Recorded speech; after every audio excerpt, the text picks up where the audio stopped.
എപ്പിസോഡിന്റെ തുടക്കത്തിൽ ഷെരീഫ് സ്റ്റേഷനിൽ മാപ്പൊക്കെ വരച്ച് കാടിന് പുറത്തുള്ള കുടിലിലാണ് തങ്ങൾ ഫാത്തിമയെ അവസാനമായി കണ്ടതെന്നും ടൗണും പരിസരവും എല്ലാം നോക്കി കഴിഞ്ഞതിനാൽ ഇനി ആ കുടിലേരിയ മാത്രമാണ് ബാക്കിയെന്നും കെന്നിയോട് പറയുകയാണ് ബോയ്ഡ്.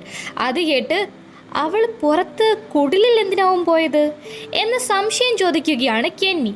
ഫാത്തിമയെക്കുറിച്ചുള്ള സത്യം കെന്നിയോട് പറയേണ്ടി വരുമോ എന്ന അവസ്ഥയിൽ ബോയ്ഡ് നിൽക്കുമ്പോഴാണ് അവിടേക്ക് വന്ന എലിസ് ഫാത്തിമ എവിടെയാണെന്ന് എൽജിനറിയാം എന്നവരോട് പറയുന്നത്. ഈ സമയം അങ്ങ് റോഡ് സെല്ലാറിൽ വീർത്തു വന്ന വയറ്റിലെ അസ്വസ്ഥതയിൽ ഡ്രസ്സിന്റെ ബട്ടൺസ് ഓപ്പൺ ചെയ്യുന്ന ഫാത്തിമ വയറ്റിനുള്ളിൽ ഭയങ്കരമായ രീതിയിൽ എന്തോ ചലിക്കുന്നത് കാണുകയും ഒപ്പം വേദനയിൽ അലറി വിളിക്കുകയും ചെയ്യുകയാണ്. ആ സീൻ അവിടെ കട്ടാവുമ്പോൾ ഷെരീഫ് സ്റ്റേഷനിൽ തനിക്കൊപ്പം ഫാത്തിമയെ തിരയാൻ വന്ന എൽജിൻ ഫാത്തിമയ്ക്ക് ഒരു കുഴപ്പമില്ല, അതാണ് പ്രധാനമെന്ന് തന്നോട് യാതൊരു ഭാവവ്യത്യാസവും ഇല്ലാതെ പറഞ്ഞു എന്നും ഇങ്ങനെ ഒരു സിറ്റുവേഷനിൽ എൽജിൻ അങ്ങനെ പറയണമെങ്കിൽ അവന് ബോധമില്ല, അല്ലെങ്കിൽ ഇവിടെയുള്ള എന്തെങ്കിലും അവനോട് പറഞ്ഞതാണോ എന്നൊന്നും തനിക്ക് മനസ്സിലാവുന്നില്ലെന്ന് ബോയ്ഡിനോടും കെന്നിയോടും എലിസ് വിവരിക്കുമ്പോൾ എൽജിൻ കോളനി ഹൗസിൽ ഉണ്ടെന്ന് മനസ്സിലാക്കി അവൻ എങ്ങോട്ടും പോവാതെ നോക്കിക്കൊള്ളാൻ എലിസിനെയും കെന്നിയെയും ഏൽപ്പിച്ചു വിടുകയാണ് ബോയ്ഡ്. ഒരു ഭാഗത്ത് വീട്ടിലേക്ക് തിരിച്ചു വരുന്ന ജിമ്മും ഈദനും വീട്ടിൽ നിന്ന് ഇറങ്ങി വരുന്ന വിക്ടറിനെ കാണുമ്പോൾ തബിത മയങ്ങി വീണത് അവരോട് പറയുകയാണ് വിക്ടർ. അത് കേട്ടതും വീട്ടിലേക്ക് ഓടി ചെല്ലുകയാണ് ജിം. വീട്ടിൽ വെള്ളം കുടിച്ചിരിക്കുന്ന തബിതയ്ക്കരികിൽ വന്ന് അവർ ഓക്കെ അല്ലേന്ന് തിരക്കുകയാണ് ജിം. അപ്പോഴും വീടിന് പുറത്തു നിന്ന ഈദനോട് ഞാൻ ബോയ് ഇൻ വൈറ്റിനെ കണ്ടു എന്ന് വിക്ടർ പറയുമ്പോൾ ആണോ, എന്നിട്ട് എന്തു പറഞ്ഞു അവൻ എന്ന് തിരക്കുകയാണ് ഈദൻ. അവന് നമ്മളെ സഹായിക്കാനാവില്ല എന്ന് വിക്ടർ നിരാശയിൽ പറയുമ്പോൾ അച്ഛനും അമ്മയ്ക്കും സംസാരിക്കാൻ പ്രൈവസി നൽകിക്കൊണ്ട് വീട്ടിൽ നിന്ന് ഇറങ്ങി വരുന്ന ജൂലി നമുക്ക് റെസ്റ്റോറൻറ്റിലേക്ക് പോവാം, മോമും ഡാഡും സംസാരിക്കാനിരിക്കുക എന്ന് ഈദനെയും ഒപ്പം വിളിച്ച് അവിടെ നിന്ന് നടക്കുകയാണ്. ഈ സമയം താൻ അങ്കുയിക്കുട്ടിയെ കണ്ടതും റോഡ് സെല്ലാറിലെത്തിയതും അവിടെ അമ്മയെ ഓർത്ത് വിക്ടർ വിഷമിച്ച് നിന്നതും അത് മനസ്സിലാക്കി വിക്ടറിനെ ഹഗ് ചെയ്ത തനിക്ക് മിറാണ്ടെ ശരിക്കും ഫീൽ ചെയ്യാൻ പറ്റി എന്നൊക്കെ ജിമ്മിനോട് വിവരിക്കുകയാണ് തബിത. അത് എങ്ങനെ തബിതയ്ക്ക് മിറാണ്ടെ ഫീൽ ആവും എന്ന് നമ്മളെപ്പോലെ ജിമ്മും സംശയത്തിൽ തിരക്കുമ്പോൾ അത് എങ്ങനെയാണെന്ന് തനിക്ക് പറഞ്ഞു തരാൻ അറിയില്ല. പക്ഷെ ആ സ്ഥലത്ത് വെച്ച് തനിക്ക് അവരെ അറിയാൻ സാധിച്ചു. മിറാണ്ട തന്റെ കുഞ്ഞുങ്ങളെ ഉപേക്ഷിച്ച് മരങ്ങളുടെ ഇടയിലേക്ക് പോയ ആ രാത്രിയിലേക്ക് തന്നെ കൊണ്ടുപോയി എന്ന് തബിത പറയുമ്പോൾ ഇത് വല്ല വിഷനാണോ എന്ന സംശയം പറയുകയാണ് ജിം. ഇല്ല, ഇത് അങ്ങനൊരു വിഷനല്ല, എനിക്ക് പറയാനറിയാത്ത മറ്റെന്തോ ആണ്. എങ്ങനെയോ മിറാണ്ട അവിടെ ഉണ്ടായിരുന്നു, അവൾ എന്നോടെന്തോ പറയാൻ നോക്കുമായിരുന്നു എന്നിരിക്കുകയാണ് തബിത. തബിത പറഞ്ഞതൊന്നും മനസ്സിലാവാത്ത ജിം ജേഡിനെ കാണാൻ നേരെ ബാറിലേക്ക് വരികയാണ്. ജിമ്മിനെ കണ്ട് ഒന്നും തോന്നരുത് ജിം, നിന്റെ വായിന്ന് ഒരുപാട് ഞാൻ കേട്ടു, ഇനി വയ്യ എന്ന് ജേഡ് പറയുമ്പോൾ സോറി, നടന്നതെല്ലാം സോറി. എൻ്റെ കുടുംബത്തിന് സംഭവിക്കുന്ന കാര്യങ്ങൾ എനിക്ക് പേടിയായിരുന്നു, അവരെ സംരക്ഷിക്കാനും അറിയാതെ വല്ലാത്ത അവസ്ഥയിലായി ഞാൻ. പക്ഷെ സത്യത്തിൽ നിനക്കതിന് സാധിക്കും എന്ന് തൻ്റെ ചിന്താഗതി മൊത്തത്തിൽ മാറിയത് ജേഡിനെ അറിയിക്കുകയാണ് ജിം. അത് കേട്ട് അനുനയത്തിലിരിക്കുകയാണ് ജേഡ്. അതേസമയം എലിസ് പറഞ്ഞതൊക്കെ കേട്ടിട്ട് നേരെ ചർച്ചിലേക്ക് സേറയെ കാണാൻ വന്ന ബോയ്ഡ് നീ എനിക്കൊപ്പം ഒന്ന് കോളനി ഹൗസിലേക്ക് വരണം. എൽജിൻ ഒരുമാതിരി രീതിയിൽ പെരുമാറുന്നുണ്ട്. അവൻ എലിസിനോട് പറഞ്ഞത് ഫാത്തിമയും ആ കുഞ്ഞും നമ്മളെയെല്ലാം വീട്ടിലെത്തിക്കുമെന്നാ. ഇത് നീ ആദ്യമായി കേൾക്കുന്നതാവില്ലല്ലോ എന്ന് മുൻപ് സേറയെ ഇത്തരത്തിൽ ഇവിടെയുള്ള നെഗറ്റീവ് എനർജി സ്വാധീനിച്ച് ലിയുവിന്റെയും സേറയുടെ സഹോദരന്റെയും മരണത്തിന് കാരണമായതും ഈദനെ കൊല്ലാൻ നോക്കിയതും വെച്ച് ബോയ്ഡ് പറയുമ്പോൾ ഇതിൽ താനിപ്പോ എന്താ വേണ്ടതെന്ന് മനസ്സിലാവാതെ തിരക്കുകയാണ് ബോയ്ഡിനൊപ്പം ഇറങ്ങിയ സേറ. അവൻ ഇവിടെയുള്ള എന്തെങ്കിലുമായി സംസാരിക്കുകയോ മറ്റോ ചെയ്യുന്നുണ്ടെങ്കിൽ അതിന്റെ ഉദ്ദേശം നല്ലതല്ലെന്ന് നീ അവനെ പറഞ്ഞു മനസ്സിലാക്കണം. ഇവിടെയുള്ള മറ്റാരെക്കാളും അത് നിനക്ക് നന്നായി അറിയാലോ എന്ന് സേറയോട് പറയുന്ന ബോയ്ഡ് കോളനി ഹൗസിന് മുൻപിലെത്തിയിരുന്നു. ആ സമയത്ത് കോളനി ഹൗസിന് പുറത്തേക്ക് വരുന്ന ഡോണ അതെ ഇവിടെ എന്താ നടക്കുന്നത്, എൽജിനെ പിടിച്ചു വയ്ക്കണമെന്ന് എലിസും കെന്നിയും പറയുന്നല്ലോ എന്ന് ബോയ്ഡിനോട് തിരക്കുമ്പോൾ ഡോണയ്ക്കൊപ്പം പോയ അക്കോസ്റ്റ തിരച്ചിലാണെന്നും ഇവിടെ ഇപ്പോൾ കുറച്ചുപേരെ ഉള്ളെന്നും ഒക്കെ അവരോട് ചോദിച്ചു മനസ്സിലാക്കുന്ന ബോയ്ഡ് ഇവിടെ അല്പനേരത്തേക്ക് എല്ലാരെയും പറഞ്ഞു വിടണം എന്ന് എന്തോ ഉറച്ച തീരുമാനം പറയുകയാണ്. മറുവശത്ത് തബിതയോട് സംസാരിക്കാൻ ജിം ജേഡിനെ കൂട്ടിക്കൊണ്ടു വന്നിരുന്നു. താൻ ഫീൽ ചെയ്തതെല്ലാം ജേഡിനോട് വിവരിച്ച് തബിത ഇരിക്കുമ്പോൾ നീ ഇതേപോലെ ചിലത് കണ്ടിട്ടില്ലേ എന്ന് ജേഡിനോട് തിരക്കുകയാണ് ജിം. ഞാൻ കണ്ടതെല്ലാം ഒരിക്കലും ഇതുമായി ബന്ധമില്ലാത്ത ചിലതാ.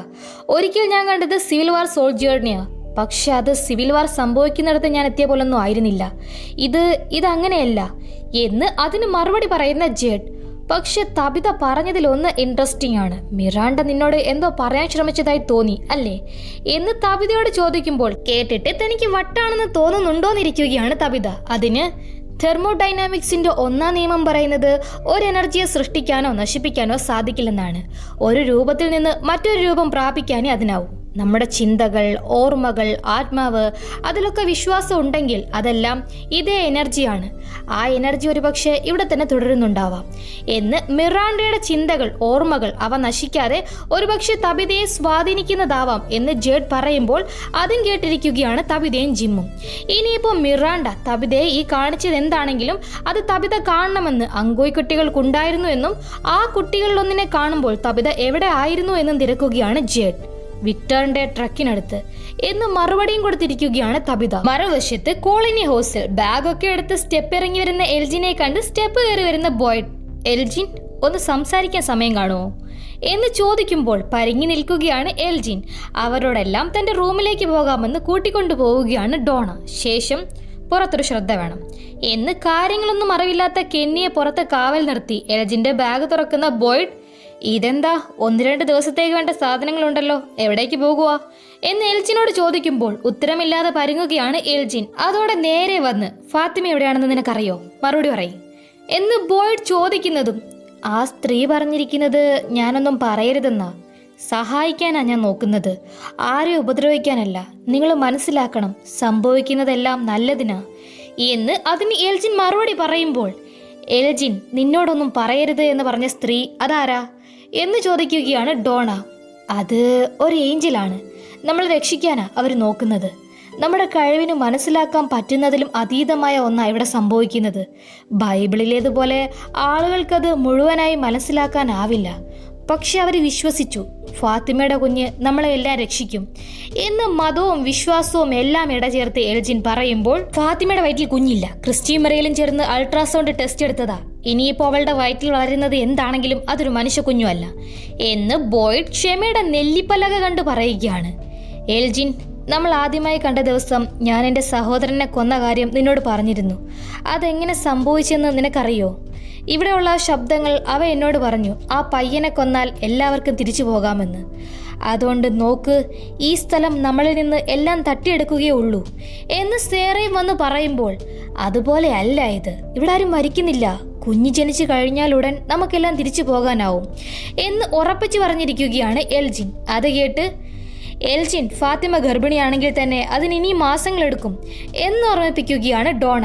അതോടെ ആഹാ, നിങ്ങൾ ഫാത്തിമയുടെ വയറ് കണ്ടിട്ടില്ലല്ലോ എന്ന് അതിന് ആവേശത്തിൽ എൽജിൻ മറുപടി പറയുന്നതും, അത്രയും നേരം കടിച്ചു പിടിച്ചു നിന്ന ക്ഷമ വിട്ട് കൊല്ലും പന്നി നിന്നെ, അവൾ എവിടെയാണെന്ന് പറയടാ നായേ എന്ന് എൽജിന് നേരെ ചാടി വീഴുകയാണ് എലിസ്. അല്ല പിന്നെ, ഇവിടെ ഭാര്യയെ കാണാനില്ലെന്ന് തകർന്നു നിൽക്കുമ്പോഴാ ഭാര്യയെ തട്ടിക്കൊണ്ടു പോയതും പോരാ അവളുടെ വയറ് കണ്ടിട്ടുണ്ടോ എന്ന ചോദ്യവുമായി എൽജിനിരിക്കുന്നേ. ബഹളം കേട്ട് കെന്നിയും എത്തി എല്ലാരും കൂടി ചേർന്ന് എലിസിനെ നിയന്ത്രിച്ചു നിർത്താൻ ശ്രമിക്കുകയാണ്. എന്നാൽ എല്ലാം അറിഞ്ഞിട്ടും എൽജിനെ കസേരയിലെത്തി സൽക്കരിച്ചാൽ മതിയോന്ന് എലിസ് അലറുമ്പോൾ, അവൻ ആ കുഞ്ഞിന്റെ കാര്യം പറഞ്ഞത്, ഫാത്തിമയുടെ വയറ് വലുതായെന്ന് പറഞ്ഞത് സത്യമായിരിക്കോ എന്ന് സംശയം തിരക്കുകയാണ് ഡോണ. ഈ സ്ഥലം നമ്മുടെ നിയന്ത്രണം ഏറ്റെടുത്താലുള്ള രീതി എനിക്കറിയാം. അത് നമ്മളെ രക്ഷിക്കുമെന്ന് അവൻ ശരിക്കും വിശ്വസിക്കുന്നുണ്ടെങ്കിൽ അവൻ ഒരിക്കലും അത് നിങ്ങളോട് പറയില്ല എന്ന് എൽജിൻ ഒന്നും ആരോടും പറയാൻ പോകുന്നില്ലെന്ന് ഉറപ്പിച്ചു പറയുകയാണ് സേറ. അതോടെ ടൂൾസ് എവിടെ ഇരിക്കുന്നത് എന്ന് എന്തോ ഉറപ്പിച്ച് ഡോണയോട് ദേഷ്യത്തിൽ തിരക്കുകയാണ് ബോയ്ഡ്. അതൊക്കെ ഷെഡിലുണ്ടെന്ന് അവരും മറുപടി പറയുമ്പോൾ എൽജിൻ പുറത്തു പോകാതെ നോക്കാൻ കെന്നിയെ ഏൽപ്പിച്ച് ഇനി ആരും ആ മുറിയിലേക്ക് പോകരുത് എന്ന് താക്കീത് നൽകി പോവുകയാണ് ബോയ്ഡ്. അതേസമയം ഒറ്റയ്ക്കിരിക്കുന്ന വിക്ടറിനരികിൽ വരുന്ന ഹെൻറി, വിക്ടർ, ജാസ്പറുമായുള്ള സംസാരം എന്തായി എന്ന് അയാളോട് തിരക്കി വരുമ്പോൾ, നിങ്ങൾ പറഞ്ഞത് ശരിയാ, പാവകൾ സംസാരിക്കില്ല എന്നറിയിക്കുന്ന വിക്ടറിനോട് എന്തു പറയണമെന്നറിയാതെ ഹെൻറി നിൽക്കുമ്പോൾ, എനിക്കൊരു കാര്യം കാണിക്കാനുണ്ട്. അത് കാണുമ്പോൾ നിങ്ങൾക്ക് ദേഷ്യം തോന്നാം, എന്നോട് വെറുപ്പ് തോന്നാം, പക്ഷെ ഞാനത് കാണിച്ചേ തീരൂ, അതോടെ അവസാനമാകും എന്ന് മറ്റെന്തോ രഹസ്യം ഇനിയും ഉണ്ടെന്ന പോലെ അറിയിക്കുകയാണ് വിക്ടർ. മറുവശത്ത് ഷെഡിൽ ടൂൾസ് എടുത്ത് നിൽക്കുന്ന ബോയ്ഡിനരികിൽ ഫാദർ കാഡ്രയുടെ ഇല്യൂഷൻ വീണ്ടും ഉണ്ടാവുകയാണ്. ടിലിയെ ഫാത്തിമ കൊന്നപ്പോ താൻ അവളെ രക്ഷിക്കാനുള്ള ഓട്ടത്തിലായിരുന്നില്ലേ? അവളെ കൊണ്ടുപോയ ഷെഡിൽ വരെ താമസിപ്പിച്ചു. തന്റെ ആളുകളെന്ന് താൻ പറയുന്ന ഇവരോടെല്ലാം താൻ കള്ളവും പറഞ്ഞു. കെന്നി ഇല്ലടോ അവിടെ. ഫാത്തിമ ചെയ്തത് എന്താണെന്ന് അവൻ ഇപ്പോഴും അറിയില്ലല്ലോ അല്ലേ എന്ന് ബോയ്ഡിന്റെ മനസ്സാക്ഷിക്ക് തോന്നും പോലെയുള്ള ചോദ്യങ്ങൾ കാഡ്രി പറയുമ്പോൾ, സംഭവിച്ചതൊന്നും ഫാത്തിമയുടെ തെറ്റല്ല എന്ന് തെറ്റിനെ ന്യായീകരിച്ച് ആശ്വസിക്കാൻ ശ്രമിക്കുകയാണ് ബോയ്ഡ്. അത് കേട്ട് ഇപ്പൊ ഈ നടക്കുന്നത് എൽജിന്റെ തെറ്റാണോ? ഈ സ്ഥലമല്ലേ ഇപ്പൊ അവനെ നിയന്ത്രിക്കുന്നത്? നല്ലത് ചെയ്യുന്നെന്നല്ലേ അവനും കരുതുന്നത്? അവനെ ഉപദ്രവിക്കാനല്ലേ താനിപ്പോ പോകുന്നത്? രണ്ടു വഞ്ചിയിലും ചവിട്ടി നിൽക്കുന്ന രീതിയല്ലേ ഇത്? സ്വന്തം കാര്യം എന്ന് വരുമ്പോ താനും എല്ലാരെയും പോലെ തന്നെയാ. തനിക്ക് വേണ്ടപ്പെട്ടവരെ സംരക്ഷിച്ചല്ലോ, ബാക്കിയുള്ളവർക്ക് എന്തായാലെന്താ അല്ലേ? ഇതൊന്നും അല്ല തന്നിൽ നിന്ന് പ്രതീക്ഷിച്ചത്. ശരിക്കും കാഡ്രയുടെ ഈ ഇലൂഷൻ പറയുന്നതിലും വാസ്തവമില്ലേ? സ്വന്തം ഫാമിലിയുടെ കാര്യം വരുമ്പോൾ എപ്പോഴും ബയാസ്ഡ് ആകുന്ന ബോയ്ഡിനെയാണ് നമ്മൾ കാണുന്നത്. എല്ലാം കേട്ടിട്ട് താൻ എന്നെ വിലയിരുത്താൻ നിൽക്കണ്ട, പറ്റുന്നതെല്ലാം ചെയ്യാൻ ഞാൻ നോക്കുന്നുണ്ട്, ഞാനിത് ചെയ്തില്ലെങ്കിൽ എന്റെ മരുമകൾ മരിക്കും എന്ന് ഇനി മറ്റൊന്നും തനിക്ക് ഈ കാര്യത്തിൽ ചിന്തിക്കാനില്ലെന്ന് നിൽക്കുകയാണ് ബോയ്ഡ്. ഈ സമയം റൂട്ട് സെല്ലാറിലെ റൂമിൽ വയറ്റിലെ വേദന ഒന്ന് കുറഞ്ഞതും ആരെങ്കിലും വാതിലൊന്ന് തുറക്ക് പ്ലീസ് എന്ന് ഡോറിൽ തട്ടി തുറക്കാൻ ശ്രമിച്ച് പരാജയപ്പെട്ട് ദേഷ്യത്തിലും നിരാശയിലും തിരിച്ചു വന്ന് എൽജിന്റെ ചോര നിറഞ്ഞ ഗ്ലാസ് ജാർ ചുവരിൽ ഇറങ്ങി പൊട്ടിച്ച് ആ പൊട്ടിയ ഗ്ലാസ് ജാർ കയ്യിലെടുത്ത് ഭിത്തിയോട് ചേർന്ന് നിൽക്കുകയാണ് ഫാത്തിമ. ട്രക്കിനരികിലേക്ക് ജിമ്മിനെയും തബിതയും വിളിച്ചുകൊണ്ടുവന്ന ജേഡ്. അങ്കൂയി കുട്ടി ഇവിടെ വന്നതിന് ഒരു കാരണമുണ്ടായിരിക്കും. മിറാണ്ടയും തബിതയും താനും കോമൺ ആയി കണ്ട ഒരു കാര്യമാണ് ആ കുട്ടികൾ എന്ന് നിൽക്കുമ്പോൾ ജേഡും ആ കുട്ടികളെ കണ്ടിരുന്നോ എന്ന് സംശയം തിരക്കുകയാണ് ആ കഥ അറിയാത്ത ജിം. ടണലിനുള്ളിൽ ആ കുട്ടികൾ ഇങ്ങനെ ഓരോ വലിയ പാറയിലായി കിടക്കുമായിരുന്നു. അവരാ വാക്ക് അങ്കൂയി എന്ന് പറയുന്നുണ്ടായിരുന്നു. വീണ്ടും വീണ്ടും പറഞ്ഞുകൊണ്ടേയിരുന്നു. ഞാൻ മുകളിലേക്ക് നോക്കിയപ്പോൾ വലിയൊരു ദ്വാരം കണ്ടു. അതിൽ വലിയ രീതിയിൽ വേരുകൾ പടർന്നിരുന്നു. കെട്ടുപിടിച്ച വേരിൽ ആ സിമ്പൽ ഉണ്ടായിരുന്നു എന്ന് ജേഡ് ആ സംഭവം വിവരിക്കുകയും ചെയ്യുമ്പോൾ അതാ മരത്തിന്റെ വേരുകളാ. ബോയ് ഇൻ വൈറ്റ് പറഞ്ഞ് വിക്ടർ കേട്ടതാ. കല്ലുകൾക്ക് മുകളിലായിരുന്ന കുട്ടികളുടെ പ്രതീക്ഷയും ആഗ്രഹവും വേരുകളായി മാറി. ആ വേരുകൾ സിമ്പലായി, അത് വളർന്ന് മരമായി എന്ന് ജേഡ് കാണാറുള്ള സിമ്പലിനെ പറ്റി വിക്ടറിൽ നിന്ന് അറിഞ്ഞത് പറയുകയാണ് തബിത. അപ്പോൾ അതാണോ ആ ബോട്ടിൽ ട്രീ എന്ന് സംശയം തിരക്കുകയാണ് എല്ലാം കേട്ട ജിം. എന്നാൽ ഇതെല്ലാം കേട്ട ജേഡ് ആവട്ടെ, ഓ അപ്പോൾ ആ പിള്ളേര് അവരാണ് മാജിക് ട്രീ ഉണ്ടാക്കിയത്. അപ്പോൾ ഇത്രയും കാലം ഞാൻ മനസ്സിലാക്കാൻ ശ്രമിച്ച ആ സിമ്പൽ വെറും കോപ്പ്. ഇതാ കോപ്പിനൊക്കെ വാതുറന്ന് പറഞ്ഞാൽ പോരായിരുന്നോ? ഇതിനാണോ എന്നെ കൊണ്ട് മനുഷ്യനെ പൊട്ടനാക്കുന്ന ഇവരുടെ ഈ രീതി മടുത്തെനിക്ക് എന്ന് കലിപ്പാവുകയാണ്. അത് പിന്നെ കലിപ്പ് വരില്ലേ?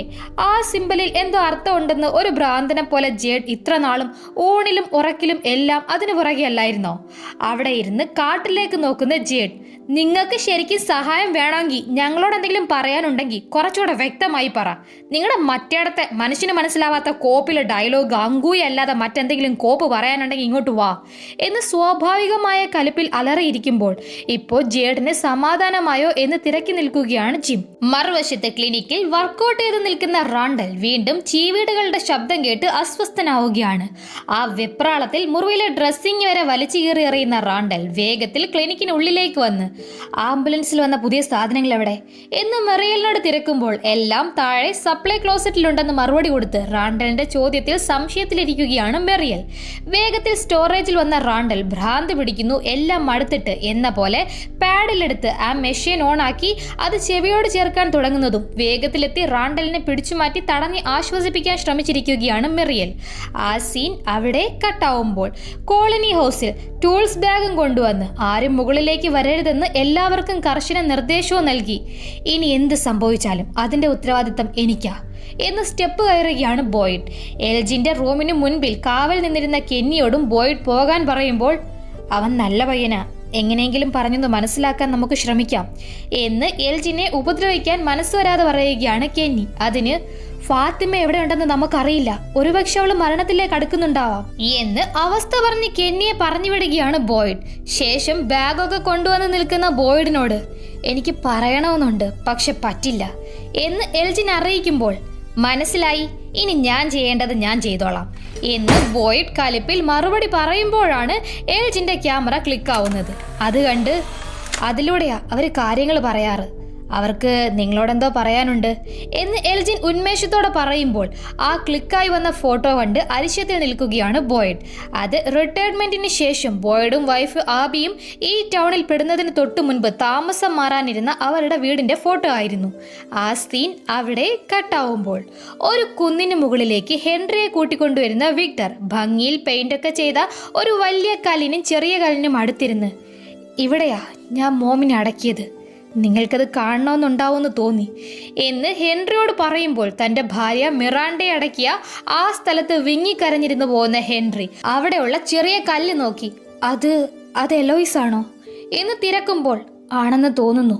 കഷ്ണങ്ങൾ മാത്രമേ ബാക്കിയുണ്ടായിരുന്നുള്ളൂ. കുഞ്ഞായിരുന്നില്ലേ? എല്ലാം എൻ്റെ തെറ്റാ. ഞാൻ കരുതി ജാസ്പർ ക്രിസ്റ്റോഫറിനോട് രഹസ്യങ്ങൾ പറയുന്നതെന്ന്.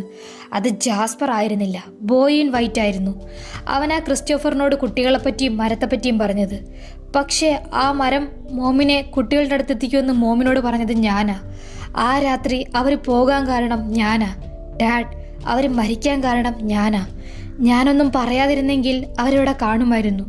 എലോയിസ് ഇവിടെ കാണുമായിരുന്നു എന്ന് വിക്ടർ വിങ്ങിപ്പൊട്ടി കരയുമ്പോൾ അയാളെ ചേർത്ത് പിടിച്ച്, ഇല്ല വിക്ടർ, മോനെന്ന് വെറും കുട്ടിയായിരുന്നു എന്ന് സമാധാനിപ്പിക്കാൻ ശ്രമിക്കുകയാണ് ഹെൻറി. പക്ഷേ ഞാനും ആ രാത്രി മരിക്കണമായിരുന്നു. ഇനിയും നിങ്ങളെൻ്റെ അച്ഛനാവേണ്ടതില്ല എന്ന് കുറ്റബോധം കൊണ്ട് ഹെൻറി തന്നെ ഉപേക്ഷിക്കാൻ പറഞ്ഞ് വിക്ടർ കരയുമ്പോൾ, അങ്ങനെയൊന്നും ഇനി ഒരിക്കലും പറയരുത്. ഞാൻ നിന്റെ അച്ഛനാ. എന്തൊക്കെ സംഭവിച്ചാലും അതിന് ഇനിയൊരു മാറ്റവും ഇല്ല. നിന്നെ സംരക്ഷിക്കാനാ നിന്റെ അമ്മ അത് ചെയ്തത്. ഇപ്പോൾ അതെൻ്റെ ഉത്തരവാദിത്തമാ, ഓക്കെ എന്ന് വിക്ടറിനെ ചേർത്ത് പിടിക്കുകയാണ് ഹെൻറി.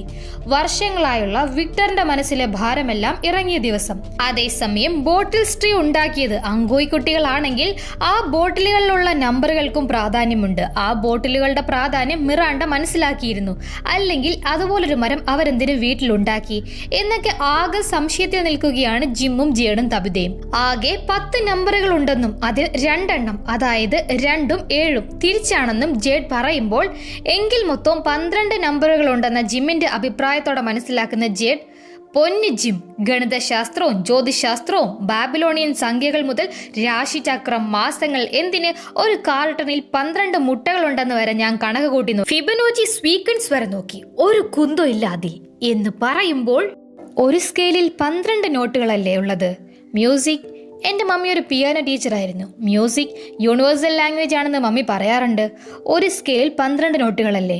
എ മുതൽ ജി വരെ, ഫ്ലാറ്റുകളും ഷാർപ്പുകളും ഉൾപ്പെടെ എന്ന് ജിം അതിന് മറുപടി കൊടുക്കുമ്പോൾ തലയിൽ ബൾബ് കത്തിയ ജേഡ്, എൻ്റെ പൊട്ടാ, നീ ഒരു ജീനിയസ് ആടാ, ഐ ലവ് യു എന്ന് ജിമ്മിനെ പിടിച്ച് ഉമ്മ കൊടുക്കുകയാണ്. അപ്പോൾ ജിം കാരണം ഈ പസിൽ സോൾവ് ആകാൻ പോവുകയാണോ? നമുക്ക് നോക്കാം. വിക്ടറിന്റെ മമ്മിക്ക് ഒരു വയലിൻ ഉണ്ടായിരുന്നു. ഞാൻ എടുക്കാതിരിക്കാൻ വേണ്ടി നിങ്ങളുടെ ബേസ്മെന്റിൽ എവിടെയോ ആണ് അവനത് ഒളിപ്പിച്ചു വെച്ചിരിക്കുന്നത്. അതെടുത്ത് ബാറിലേക്ക് വാ എന്ന് തബിതയും കൂട്ടി ഇറങ്ങുകയാണ് ജേഡ്.